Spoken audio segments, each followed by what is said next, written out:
नानक कहते हैं मनन से, स्मरण से सुरति का जन्म होता है, स्मृति का दीप जलता है। और जब तुम वाणी में जाते हो, जब तुम बोलने लगते हो, तो वही स्मृति बुझने लगती है। तुमने कभी गौर किया, जितनी गड़बड़ियां तुम्हारे जीवन में आई हैं, उनका मूल तुम्हारी वाणी है, तुम्हारे शब्द हैं। 90% से भी ज्यादा झंझटें तुम्हारे बोलने से पैदा होती हैं। अगर तुम मौन रहो तो 90% झंझटें उसी क्षण गिर जाएं। सोचो, तुम बोलते हो और फंस जाते हो। क्यों फंसते हो? क्योंकि जब तुम बोलते हो तो तुम्हारा ध्यान अपने पर नहीं रहता।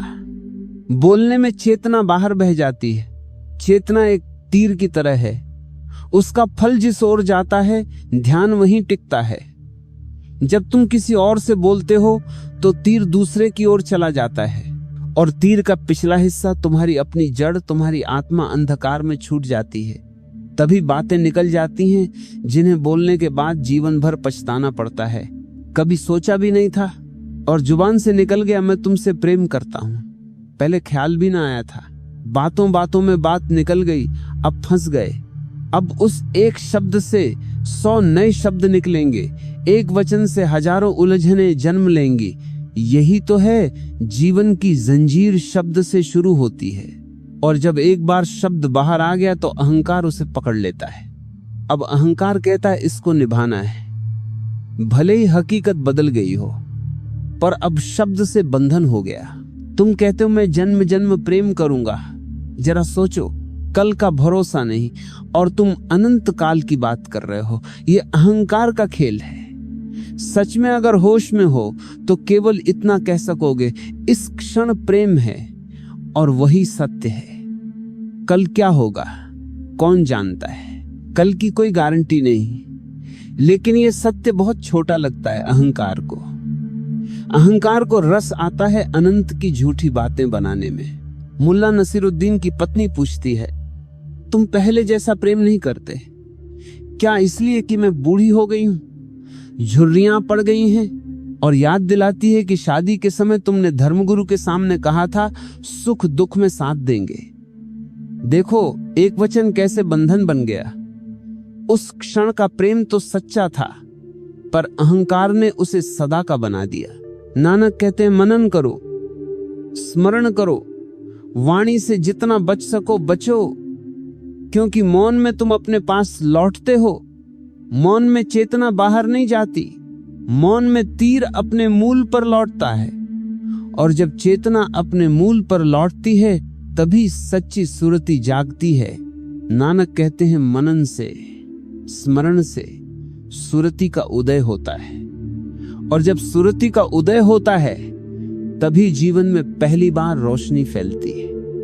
अन्यथा जीवन अंधकार ही अंधकार है। देखो तुम्हारी सारी मुश्किलें, तुम्हारी सारी परेशानियां, तुम्हारे सारे झंझट, सबकी जड़ खोजो तो वह शब्दों में मिलेगी। तुम बोलते हो और उसी क्षण गड़बड़ी शुरू हो जाती है। अगर तुम न बोलो, अगर तुम मौन रहो तो 90% झंझटें तत्काल गिर जाएं। लेकिन बोलना आसान है, मौन कठिन है, क्योंकि बोलने में चेतना बाहर जाती है। चेतना का तीर सामने वाले की तरफ चला जाता है। तीर का फल दूसरे पर टिकता है और पिछला हिस्सा जो तुम हो वह अंधकार में छूट जाता है। जब तुम बोलते हो तो तुम अपने को खो बैठते हो और तब वही बातें निकल जाती हैं जिन्हें बोलकर तुम जीवन भर पछताते हो। प्रेम का ही उदाहरण लो। अचानक बिना सोचे समझे तुम कह बैठते हो मैं तुमसे प्रेम करता हूं। शायद अभी तक ख्याल भी ना आया था, लेकिन बोलते बोलते बोल दिया। अब तुम फंस गए। अब उस एक शब्द से 1000 बातें और निकलेंगी। अब अहंकार बीच में आ जाएगा। अब अहंकार कहेगा निभाना, और जीवन भर एक बंधन में उलझ जाओगे। यही तो होता है जब तुम कहते हो जन्म जन्मांतर तक प्रेम करूंगा। जरा सोचो, कल का भरोसा नहीं, अगले क्षण का भरोसा नहीं, और तुम अनंत काल की बात कर रहे हो। यह सिर्फ अहंकार का खेल है। अगर तुम सचमुच होश में हो तो इतना ही कह सकोगे इस क्षण प्रेम है, और वही सत्य है। कल का कोई भरोसा नहीं, लेकिन ये सत्य छोटा लगता है। अहंकार को अनंत की झूठी बातों में रस आता है। मुल्ला नसीरुद्दीन की पत्नी पूछती है, अब तुम पहले जैसा प्रेम नहीं करते क्या? इसलिए कि मैं बूढ़ी हो गई हूँ, जुर्रियां पड़ गई हैं। और मुल्ला ने कहा, मैंने तो सिर्फ इतना कहा था कि सुख दुख में साथ दूंगा, बुढ़ापे का किसने कहा था? समझने की बात है। प्रेम उस क्षण में था, लेकिन शब्द ने उसे सदा का बना दिया। और सदा का मतलब है हर स्थिति में, हर परिस्थिति में। लेकिन जीवन बदलता है, परिस्थितियां बदलती हैं। प्रेम अगर बदल जाए तो उसमें अपराध कहाँ है? अपराध सिर्फ झूठ में है। जब प्रेम न हो और तुम कहो कि प्रेम है, यही पाप है। नानक कहते हैं, बोलने से सावधान रहो, क्योंकि बोलते समय सुरति खो जाती है। सुरति तभी जागती है जब तुम मौन में उतरते हो। बुद्ध ने भी यही कहा, सम्यक स्मृति, राइट माइंडफुलनेस। तुम जो भी करो सजग होकर करो, चलो तो सजग होकर चलो, खाओ तो सजग होकर खाओ, यहां तक कि पलक झपकाओ तो भी होश पूर्वक झपकाओ। एक सूफी कथा है। गुरु ने 4 शिष्यों को मौन में बैठाया। सांझ हो गई, मस्जिद अंधेरी हो गई, चारों बैठे हैं, किसी ने दिया नहीं जलाया। तभी नौकर निकला। एक ने कहा, अरे भाई दिया जला दे। दूसरा बोला, तू बोल गया, गुरु ने मना किया था। तीसरा बोला, तुम भी बोल गए। और चौथा बोला, हम तो अब तक चुप थे। हंसी आती है, लेकिन यह हंसी तुम्हारी ही कहानी है। तुम मौन में बैठो तो पता चलेगा कि भीतर कितना बोलते हो। मौन में बैठो तो भीतर का शोर और साफ सुनाई पड़ता है, और बाहर कोई बहाना मिल जाए तो जुबान फूट पड़ती है। इस कहानी का सार यह है कि उन चारों में से किसी को भी स्मरण न रहा कि वे मौन के लिए बैठे थे। बस ध्यान बाहर चला गया। किसी पर ध्यान गया, सुरति चुक गई।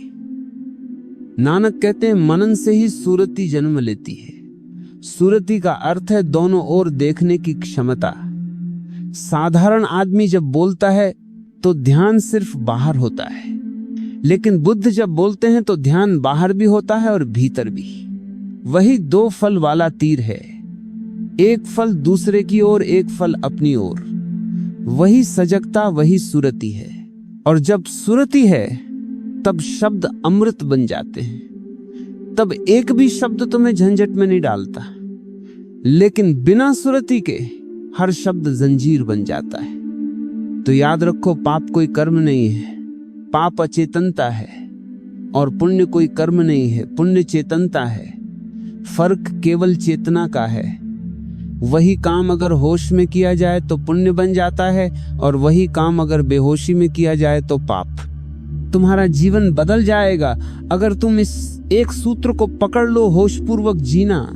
जो भी करो स्मरण पूर्वक करो। मौन में रहो या बोलो लेकिन होश पूर्वक। चलो या खाओ लेकिन सजग रहो। और तभी तुम पाओगे कि जीवन का हर क्षण ध्यान है। अपने पास आने की एक ही विधि है, तुम जितना हो सके उतना होश संभालो। परिस्थितियां कैसी भी हों, उतार चढ़ाव जैसे भी हों, एक ही बात याद रखना, सब खो जाने देना, मगर होश मत खोना। घर में आग लग जाए तो भी तुम होश पूर्वक बाहर निकलना, क्योंकि घर फिर बन जाएगा, कपड़े फिर मिल जाएंगे, धन दौलत फिर अर्जित हो जाएगी। लेकिन होश एक बार खो गया तो वही असली हानि है। होश ही तुम्हारा खजाना है। ईश्वर चंद्र विद्यासागर ने अपने संस्मरण में एक अद्भुत घटना लिखी है।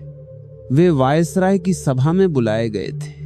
साधारण आदमी थे, पुराने फटे पुराने कपड़े पहनते थे, दोहती कुर्ता। मित्रों ने कहा, ऐसे कपड़ों में वायसराय के सामने जाना ठीक नहीं, नए कपड़े बनवा लो। पहले तो उन्होंने मना किया, लेकिन बाद में सोचने लगे, ठीक कहते हैं, नए कपड़े पहन ही लेता हूं। कपड़े बनवा लिए। इसी बीच एक घटना हुई। शाम को वे लौट रहे थे बाग से। आगे आगे एक मुसलमान सज्जन चूड़ीदार पायजामा शेरवानी हाथ में छड़ी पूरे शान से चल रहे थे।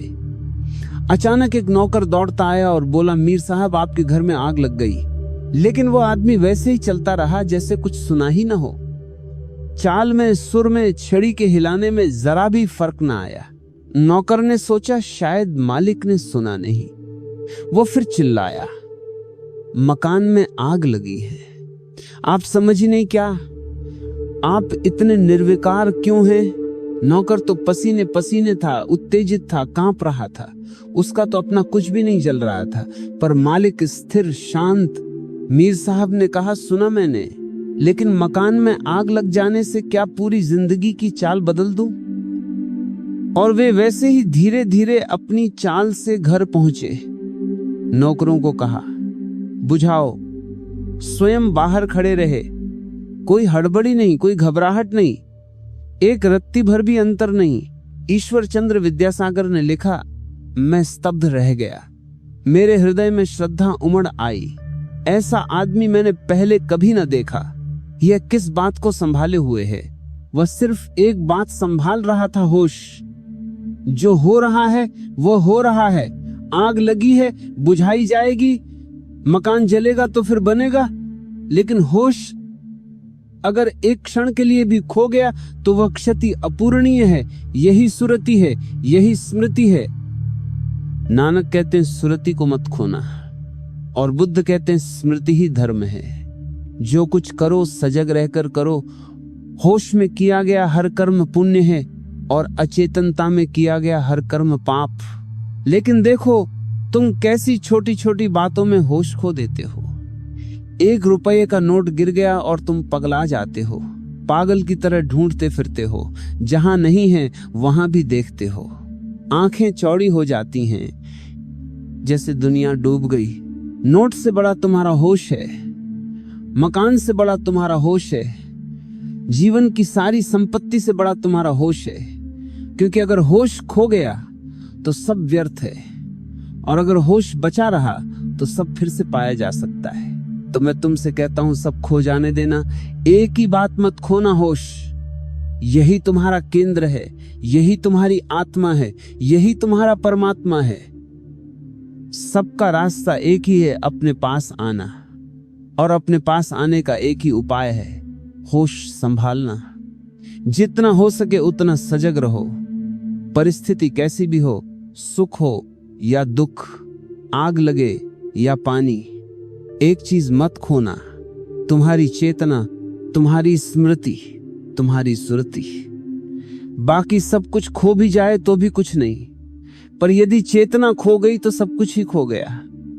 ये सबसे बुनियादी बात है, और यही वह ज्ञान है जो साधु संत और बुद्ध तुम्हें बार बार समझाते रहे हैं। तुम्हारी जिंदगी के छोटे छोटे पागलपन सोचो, एक चीज गिर गई, कोई छोटा सा डब्बा खुल गया और तुम पागलों की तरह भागते फिरते हो। यही मूर्खता है। तुमने कभी सोचा कि उस डब्बे से ज्यादा मूल्यवान क्या है जो खो गया है? तुम जिस चीज को खो समझकर चिल्ला रहे हो, उसकी तुलना में तुम्हारी सुरति कहीं ज्यादा अनमोल है। पर तुमने आदतन अपनी इंद्रियों को मालिक बना लिया है। इंद्रियां जो कि लालच, भय, चाहत, नफरत से भरी हुई हैं, और उन पर तुम्हारा नियंत्रण नहीं रह गया। इसी वजह से तुम छोटी छोटी बातों में खो जाते हो, और बड़ी चीजें जैसे आत्मा, चेतना, परमात्मा वे छूटे रहते हैं। नानक क्या कहते हैं? मनन से मन और बुद्धि में सुरति का उदय होता है। यह मनन साधारण सोच विचार नहीं, ये उस तरह की उपासना है जिसमें विचार ही धीमे धीमे विलीन हो जाते हैं, और एक शुद्ध देखना, एक जागृत स्मरण बचता है। जब तुम बोलते हो तुम्हारा ध्यान बाहर चला जाता है। बोलना बाहरी संबंध बनाना है। बोलना मतलब सेतु बनाना। सेतु बनाते हुए तुम अपने केंद्र से दूर खींचे चले जाते हो, पर जब तुम चुप हो जाते हो तो वही सेतु टूट जाता है, और तीर चेतना का तीर वापस तुम्हारी ओर मुड़ता है। यही उल्टी यात्रा है, अंतर यात्रा की शुरुआत है। तभी पहली बार तुम कह सकते हो मैं हूं। ओंकार जब गहराता है तो ये सब और स्पष्ट हो जाता है। पहले तुम्हारा उच्चार घटता है, जोर कम होता है, और अंदर की आवाज तेज होने लगती है। बाहर बोलने की जरूरत घटती है, क्योंकि अंदर कुछ बोल रहा होता है, और जब शब्द भी बंद हो जाते हैं, सिर्फ नाद बचता है, तभी सच्ची सुरती आती है। वह परिपूर्ण सावधानी, वह परिपूर्ण जागरण। तुम्हारी नींद टूटती है, वह जन्मों की नींद जो कि तुम्हें संसार के बारे में अंधा बनाती थी। वैसा अनुभव आता है जैसे सुबह हुई हो, ब्रह्म मुहूर्त आया हो। फिर दुनिया अलग दिखाई देती है। हर पत्ता, हर हवा के झोंके में उसका नाम जिंकृत करता है। ये कोई कल्पना नहीं है, ये अनुभव है। मन अंधापन है और मनन आंख का खुल जाना है। मैं बार बार कहता हूं, मनन करिए, देखिए, भीतर उतरिए। मनन से ही सारी भुवन सुधा प्रकट होती है। मनन से ही जीवन की महिमा खुलकर सामने आ जाती है। तब तुम देख पाते हो कि रत्ती रत्ती में उसकी हस्ताक्षरियां हैं, सूक्ष्मता तक वह अपना चिन्ह छोड़ता है। जब तुम्हारा ध्यान भीतर रहता है तो संकेत मिलते हैं। जीवन फिर रहस्य नहीं रहता, जीवन उस अनंत लीला की अनुभूति बन जाता है। और दूसरा बड़ा सत्य, शब्द की सीमा। शब्द जहां तक उपयोगी हैं, उपयोगी हैं, पर शब्द जब चल पड़ा तो अहंकार उसमें घुस आता है। तुम कहते हो मैं जन्मजात प्रेम करूंगा, और तुम्हारी जुबान ने ऐसा वचन दे दिया जो तुमने अंदर से महसूस भी नहीं किया था। वही वचन तुम्हारे लिए जंजीर बन जाता है।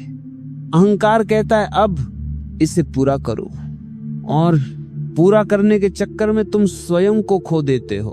प्रेम का स्रोत सूख जाता है, प्रेम बोझ बन जाता है। इसलिए नानक कहते हैं, बोलना सावधानी से।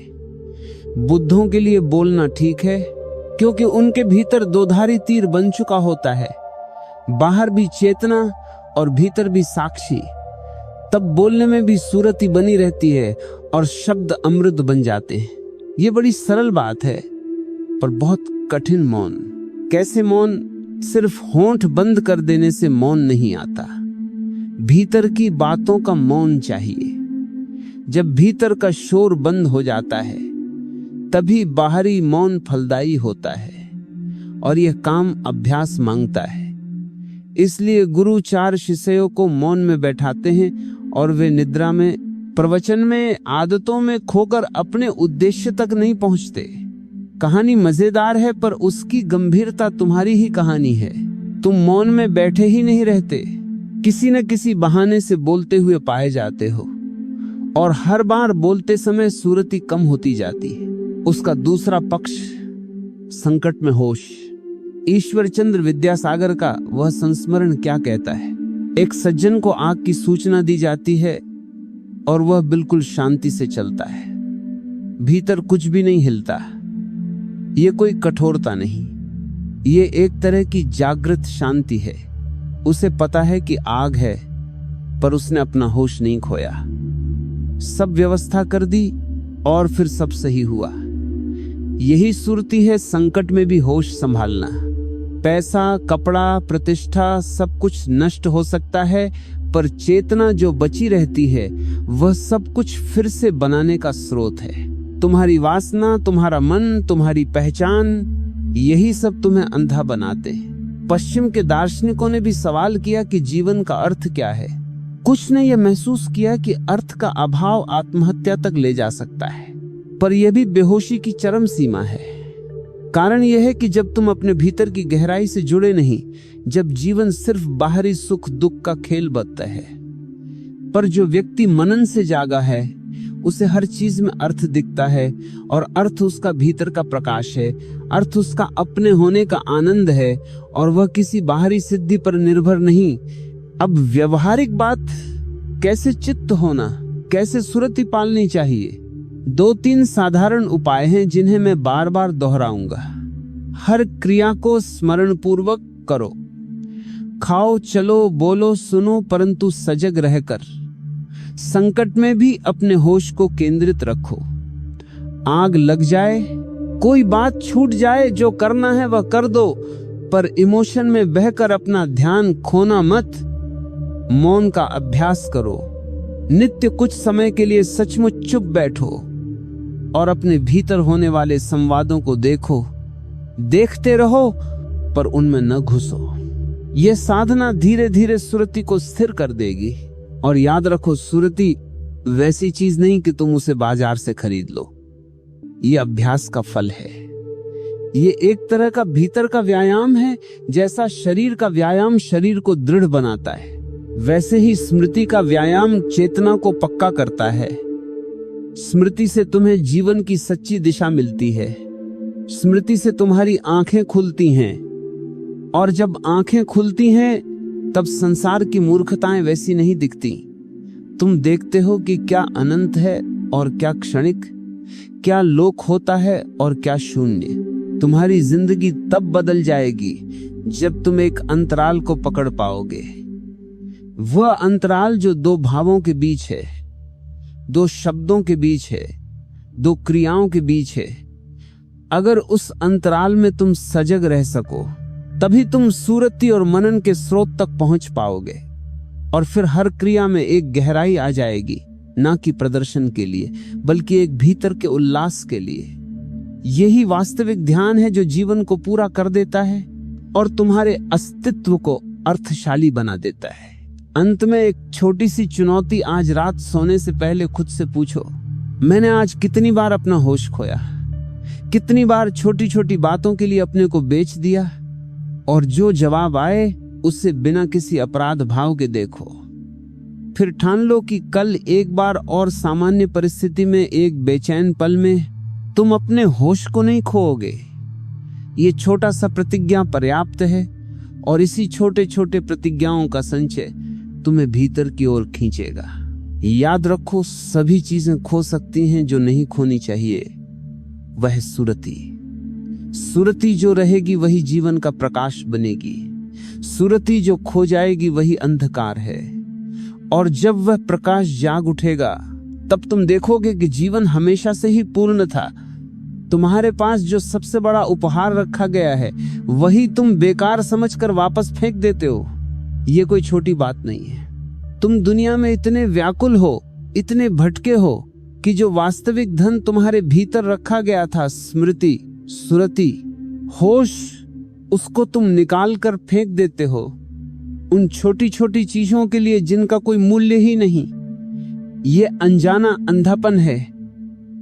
और जब तुम जागते हो, उस जगने की महिमा क्या कहने। उसके भुवन परत पर परत खुलते चले जाते हैं, जैसे किसी फूल की पंखुड़ियां धीरे धीरे खुलती हैं, और हर पंखुड़ी के साथ एक अनंत आनंद फूट पड़ता है।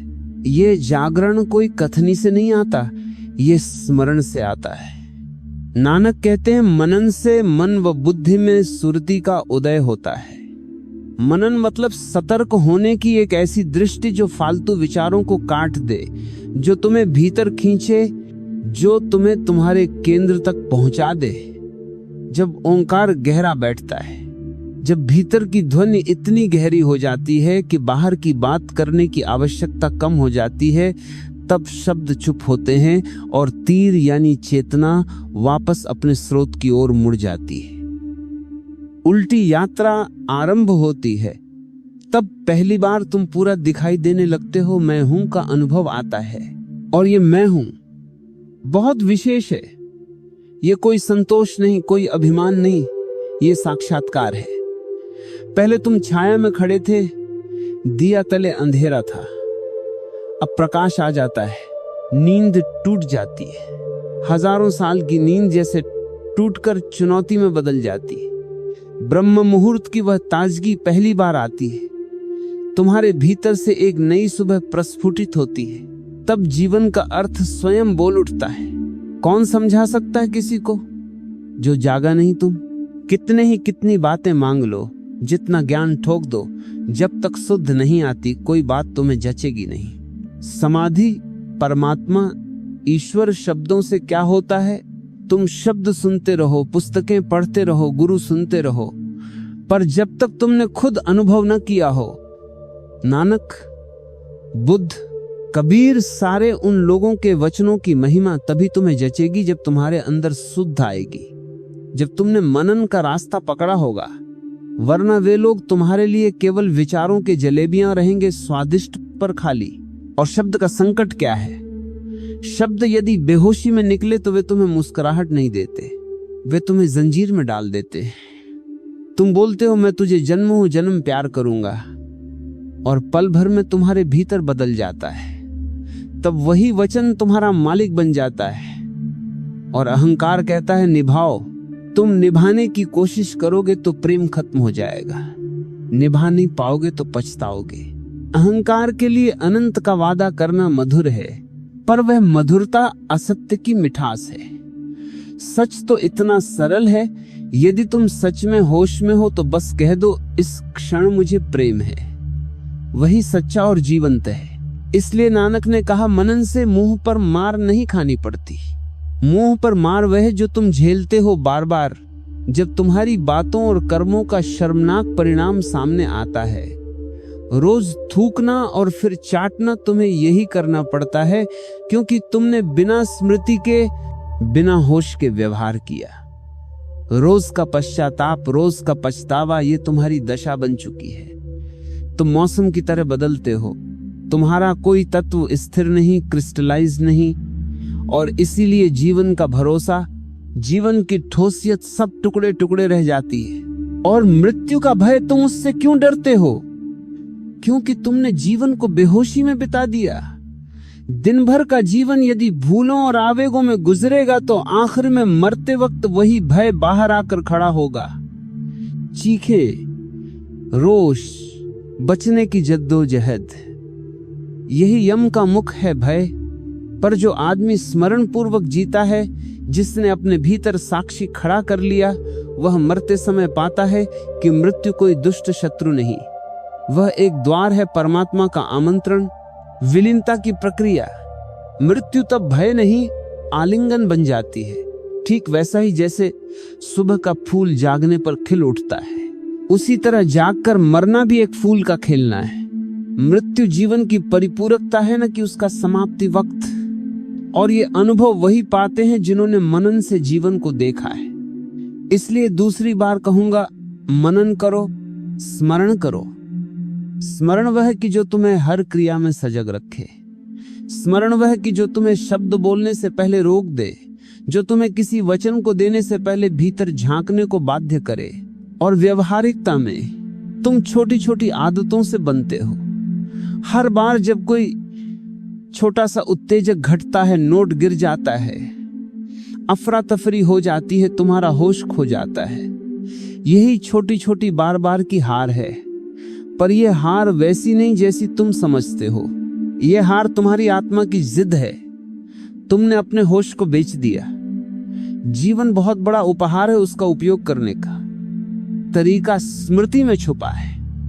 और स्मृति एक ही चीज नहीं है, ये निरंतर सजगता, सतर्कता और भीतर की उस साक्षी की उपस्थिति है। तुम्हें मैं चुनौती दूंगा, भले ही यह गूढ़ लगे, पर एक छोटी सी क्रिया आज से करो। क्रिया और क्रिया के बीच उस अंतराल को पकड़ो। शब्द और शब्द के बीच, विचार और विचार के बीच, सांस और सांस के बीच उसी खाली जगह में ध्यान रखो। यदि तुम उस अंतराल को पकड़ सको तो अचानक तुम्हें यह पता चल जाएगा कि तुम में एक नया केंद्र खड़ा हो गया है। फिर शब्दों का दायित्व बदल जाएगा। वे बेहोशी के जाल नहीं रहेंगे, वे सूक्ष्म संकेत बनेंगे। आखिर में ये सब बातों का सार यही है कि जीवन की महिमा तब प्रकट होती है जब तुमने खुद को याद कर लिया हो। जब तुम्हारी आंखें खुलती हैं, तभी जीवन का उद्देश्य स्वयं बोल उठता है। तब तुम्हें कोई और प्रमाण नहीं चाहिए, कोई और किताब नहीं चाहिए। तुम स्वयं जीवन हो और जीवन का हर एक अणु उसी ओर बोलता है। तब मृत्यु भी निमंत्रण बन जाती है और मरण का भय मिट जाता है। याद रखना, हर क्षण एक अवसर है। हर क्षण तुम जियो या भूल जाओ, पर एक वस्तु सदैव अनमोल है, स्मृति, सुरति, होश। उसे मत खोना, उसकी रक्षा करना वही जीवन की सबसे बड़ी साधना है। जीवन का सबसे बड़ा अपराध ये नहीं कि तुम गलत करते हो। जीवन का सबसे बड़ा अपराध ये है कि तुम जागृत न रहकर उसे गुम कर देते हो। तुम हर क्षण चुपचाप अपने पास रखे हुए उस अमूल्य खजाने को फेंकते चले जाते हो, स्मृति, सुरति, होश, और फिर आश्चर्य करते हो कि जीवन क्यों सूना है, ये आश्चर्य उसी तरह है जैसे आदमी अपनी आंखें बंद करके अंधेरे में जलन की शिकायत करे। तुम्हारे पास वही उजाला है जो तुम खो रहे हो और तुम उसे व्यापार कर रहे हो कुछ छोटे छोटे भ्रमों के साथ। मनन वह कुंजी है जो ये ताला खोलती है। मनन का अर्थ कोई दिमागी गणित नहीं। जब तुम बोलते हो चेतना बाहर चली जाती है, शब्द सेतु बनाते हैं, दूसरे के लिए संगीत बजाते हैं और उसी संगीत में तुम अपनी आत्मा का राग भूल जाते हो। पर जब तुम मौन में उतरते हो तब तीर उल्टा मुड़ता है। बाहरी यात्रा रुकती है और अंतर यात्रा शुरू होती है। इसी उल्टी यात्रा में पहली बार तुम सचमुच कह पाते हो मैं हूं। ये मैं हूं किसी अहंकार की घोषणा नहीं, बल्कि साक्ष्य है कि असल में तुम वहां उपस्थित हो। ओंकार का गहरापन तब आता है जब भीतर की ध्वनि इतनी परिपक्व हो जाए कि बाहर की जरूरत घटे। शब्द घटते हैं, नाद बढ़ता है, बाहरी बातचीत का ताना बाना ढीला पड़ता है और भीतर के संवाद का संगीत सुनाई देता है। जब शब्द भी मौन में बदल जाते हैं और केवल नाद बचता है, तब सुरती आ जाती है, एक ऐसी सजगता जो दो धारी तीर बन चुकी है, बाहर भी देखती है और भीतर भी। तब बोलने का अर्थ बदल जाता है। अब वह अनावश्यक नहीं, अब वह साक्षी के साथ होता है। ऐसे लोगों के शब्द कभी पाश नहीं बनते, वे मुक्त कर देते हैं। दुनिया की सबसे मूर्ख बात यह है कि तुम अनंत के वादे कर देते हो और अनंत पर टिके रहने की शक्ति नहीं रखते। जन्म जन्म प्यार करूंगा, यह वादा अहंकार का मीठा नशा है। प्रेम अगर सच में है तो वह केवल इस क्षण में बोलता है, इस क्षण मुझे प्रेम है। वही सच्चाई है, वही जीवंतता है। अनंत का शब्द अहंकार का सहारा है, वह बड़ा दिखता है पर अंदर खोखला होता है। तुम्हारी वाणी अगर होश में निकली, मनन से निकली, तो वो कभी तुम्हारा मालिक नहीं बनेगी। पर जब तुम बेहोशी में बोलते हो तो तुम्हें रोज अपनी बातों पर मुंह की मार खानी पड़ती है। रोज थूकना, रोज चाटना, यही तुम्हारी हालत है। इसीलिए मौन का अभ्यास बड़ा आवश्यक है। मौन केवल होठों को बंद रखने की बात नहीं, वह भीतर की उस गुरगुराहट को भी शांत करने का तरीका है। वो तुम्हें हमेशा बोलने पर बाध्य करती है। गुरु ने 4 शिष्यों को मौन हेतु भेजा और वही चारों भूल कर चला गया कि वे मौन के लिए बैठे। यह तुम्हारी ही कहानी है। तुम जिस उद्देश्य से कुछ करते हो, उसी उद्देश्य से बहक जाओ। मौन की सच्ची शक्ति तब आई जब तुम हर बहाने के बीच में ना रहो, हर उत्तेजना के बीच में ना बहो। उस बिच्छे के अंतराल को पकड़ो जहां शब्द और शब्द के बीच, विचार और विचार के बीच खालीपन है। वही अंतराल तुम्हारा परम स्थान है। स्मृति का अर्थ केवल पुरानी यादों का ढेर नहीं, स्मृति वह सतर्कता है जो तुम्हें हर क्षण सजग रखे। जब संकट आए, आग जैसा कोई भय, तो जो व्यक्ति सचमुच स्मृति में खड़ा होता है वह पागलपन नहीं करता। ईश्वर चंद्र विद्यासागर की कहानी में जो मुसलमान सज्जन दिखा, वह जिस आत्म स्थिरता से चलता रहा, यही स्मृति है। उसने सुना कि आग लगी है, उसने काम किया जो करना था, पर उसकी चाल नहीं बदली। वह संतशील नहीं था, बल्कि उसके भीतर का होश इतना प्रबल था कि बाहरी तूफान भी उसे विक्षुब्ध न कर सका। यही वह खजाना है जिसे तुम बेचकर छोटी छोटी चीजों के पीछे भागते हो, और जीवन का चरम परीक्षण मृत्यु वह सब कुछ खोल कर रख देती है। जैसा तुम जीते हो वैसा तुम मरते हो। नानक के होंठों पर फूल खिले, वसंत आया। यह कोई ग्रामीण याद का मुहज्जूर नहीं था, यह अनुभव था। जब किसी ने जीवन को जागकर जिया हो तो मृत्यु उसके लिए अंधकार का मुंह नहीं बनती, वह एक द्वार बन जाती है, एक आमंत्रण बन जाती है। ज्ञानी नाचता हुआ, गाता हुआ आत्मा के प्रिय के पास जाता है। अज्ञानी कराहता है, चीखता है, अपने सांस के लिए जूझता है। यह यमदूत कोई बाहरी राक्षस नहीं है, वह तुम्हारा स्वयं का भय है। यदि तुमने जीवन भर भय के साथ जिया है तो भय तुम्हारे साथ ही मृत्यु तक आएगा। पर स्मरण से जीने वाले को मृत्यु भी प्रकाश का अनुभव देती है। मनन से मरना मतभेद है। मरते समय स्मरण युक्त होना वह संकेत है कि जीवन पूरा हुआ, न कि अधूरा रहा। उस समय जो शब्द होंठों पर होते हैं वे जीवन की संक्षेपिका होते हैं। नानक ने फूलों का जो दृश्य बताया वह प्रतीक था। वह जहां जा रहा था वहां अनंत वसंत था। वह जगह भौतिक नहीं थी, वह अवस्था थी। आनंद की वह परिपूर्ण अवस्था थी जहां कुछ नहीं मुरझाता। इसलिए जो व्यक्ति जिंदगी में जागा है उसके लिए मृत्यु एक पुष्प विकास है, न कि एक समापन। प्रायोगिक उपाय: प्रतिदिन छोटी छोटी क्रियाओं में स्मरण करो। चलने की गति में, बोलने के बीच, खाने पीने में, बैठने उठने में, हर जगह सजगता का अभ्यास डालो। संकटों में भी होश संभालो। छोटी छोटी उत्तेजनाओं पर प्रतिक्रिया न दो। और सबसे बड़ा अभ्यास अंतराल पकड़ना। 2 सांसों के बीच, 2 विचारों के बीच, 2 शब्दों के बीच के उस खालीपन में अपने आप को उपस्थित करो। यदि तुम वहां खड़े रह सको तो तुम्हारी भाषा बदल जाएगी, तुम्हारा प्रेम बदल जाएगा, तुम्हारी मृत्यु बदल जाएगी। याद रखना, तुम्हारे पास जो वास्तविकता है वो तुम्हारी चेतना है। ये वही चीज है जिसे खोकर तुम सब कुछ खो देते हो। जो व्यक्ति उसे बचाए रखता है वही सारा संसार पा लेता है, न कि किसी बाहरी संपत्ति से बल्कि भीतर की उस अमिट अनुभूति से। और जब वह अनुभूति परिपक्व हो जाएगी तब जीवन के सभी भुवन तुम्हारे लिए खुलेंगे, परत परत, फूल फूल। तब तुम जान लोगे कि जीवन का क्या अर्थ है, और उस ज्ञान से तुम्हारी मृत्यु भी गीत बन जाएगी। तो शपथ लो, छोटा सा वादा करो, आज से एक क्षण के लिए भी अपना होश न खोना। जब भी कोई उत्तेजना आए पहले उस अंतराल में उतर जाओ और फिर बोलो। पहले भीतर झांको और फिर बाहर कुछ करो। यही अभ्यास तुम्हें दयनीय भ्रमों से अलग कर देगा और तुम अनुभव करोगे कि जीवन का अर्थ, जीवन की महिमा और मृत्यु का मधुर निमंत्रण सब कुछ वही स्मृति है।